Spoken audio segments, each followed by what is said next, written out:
Charlie et la chocolaterie fait partie de la pop culture par le livre de Roald Dahl, mais surtout par ses adaptations cinématographiques. Avant de voir ensemble l'histoire incroyable de ce célèbre fabricant de chocolat, prenez juste quelques instants pour vous abonner à la chaîne, activer la cloche et laisser un petit j'aime à la vidéo.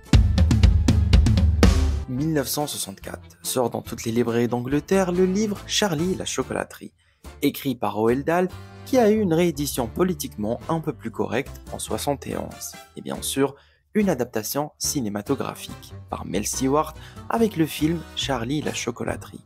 Willy Wonka a été joué par l'acteur Gene Wilder, une star montante à l'époque. Si Mel Stewart le trouvait excellent dans le rôle, Roald Dahl le voyait pas de la même façon, lui qui voulait voir Peter Sellers en Willy Wonka. Roald Dahl a vendu les droits du livre à plus de 500 000 $ et n'a donc pas trop son mot à dire sur les acteurs. Le film sort en salle le 30 juin 1971, suivant l'histoire de Charlie, un petit garçon très pauvre. Lui et son grand-père vont alors recevoir un ticket d'or pour un tour à l'usine de chocolat la plus étrange dans le monde, celle de Willy Wonka, qui va mener 5 jeunes vainqueurs pour un tour dans son usine, souvent très dangereuse. Le film à sa sortie était bien accueilli par les critiques et même le public aurait bien apprécié le film. Sauf Roald Dahl, qui aurait détesté le film, qui était au passage un échec commercial, surtout à cause de la campagne publicitaire qui était très abusive à l'époque. Le film a réussi tout de même à gagner en popularité grâce aux nombreuses rediffusions à la télé, et bien sûr avec sa sortie en cassette VHS en 1984, chose qui était très révolutionnaire à l'époque. Alors pour les jeunes qui nous regardent, qui savent pas c'est quoi une cassette VHS, c'est ça, et ça se met ici. C'est comme un lecteur DVD, mais sans le DVD, quoi. Et grâce à tout ça, et toute cette montée en popularité, ça a mené bien sûr à un remake.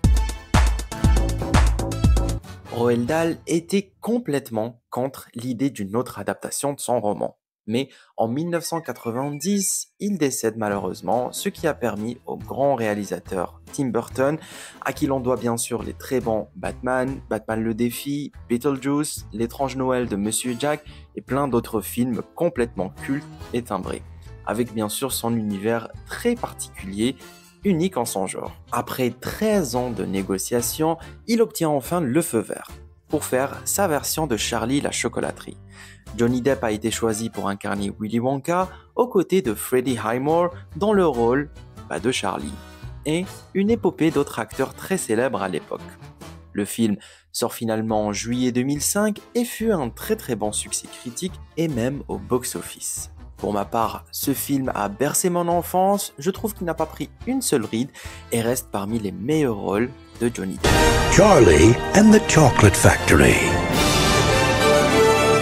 En 2018, Warner Bros. Décide d'approcher le réalisateur Paul King pour un nouveau projet. Un nouveau projet bien sûr centré autour de Charlie et la chocolaterie. Paul King, après avoir réalisé de très bons films, Paddington 1 en 2014 et sa suite en 2017, il va alors faire le film Wonka, avec en tête d'affiche cette fois l'acteur Timothée Chalamet qui jouera une jeune version de Willy Wonka, à côté de Hugh Grant en Oompa Loompa, Olivia Colman ou encore Rowan Atkinson. Oui, Mr Bean joue dans ce film. Le film sort en fin d'année 2023, nous racontant donc l'histoire d'un jeune garçon extraordinaire, inventeur, magicien et chocolatier, qui tente de mettre en place une boutique de chocolat en ville.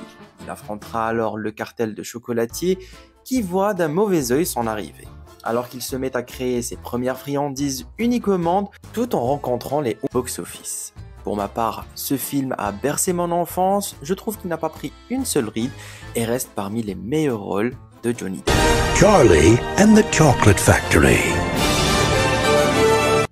En 2018, Warner Bros. Décide d'approcher le réalisateur Paul King pour un nouveau projet. Un nouveau projet bien sûr centré autour de Charlie et la chocolaterie. Paul King, après avoir réalisé de très bons films, Paddington 1 en 2014 et sa suite en 2017, il va alors faire le film Wonka, avec en tête d'affiche cette fois l'acteur Timothée Chalamet qui jouera une jeune version de Willy Wonka, à côté de Hugh Grant en Oompa Loompa, Olivia Colman ou encore Rowan Atkinson.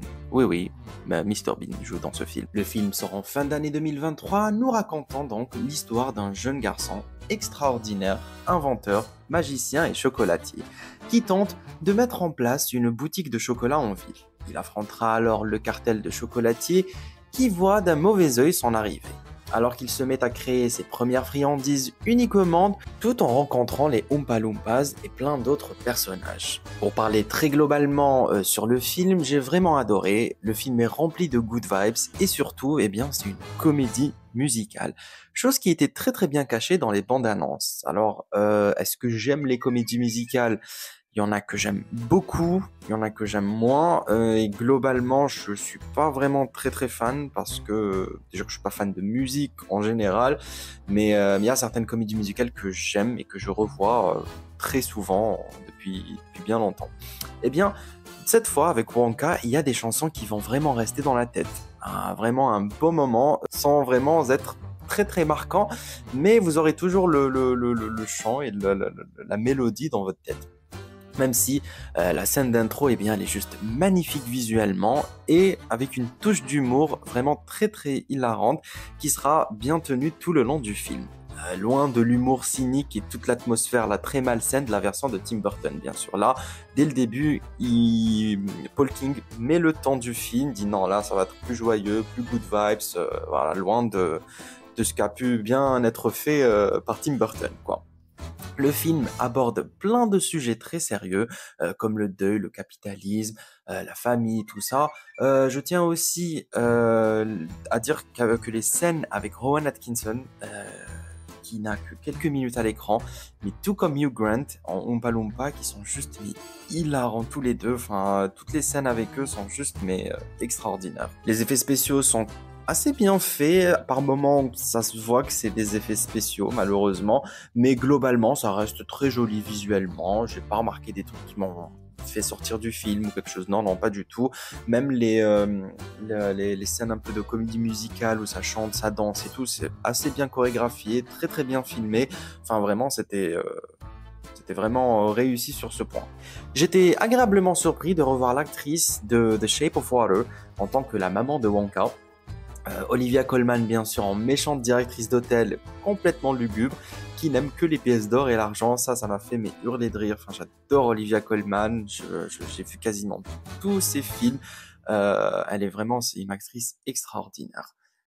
Le film Wonka est vraiment une promesse tenue. C'est ce que l'on attendait exactement de la part de Paul King, qui semble affirmer une fois de plus son talent pour faire un film familial, traitant bien sûr de la famille, de la confiance, le courage, l'amour ou aussi l'espoir, tout cela avec un énorme temps très bienveillant et beaucoup d'humour bien sûr et qui marche. C'est un humour vraiment très british mais qui marche parfaitement, quoi.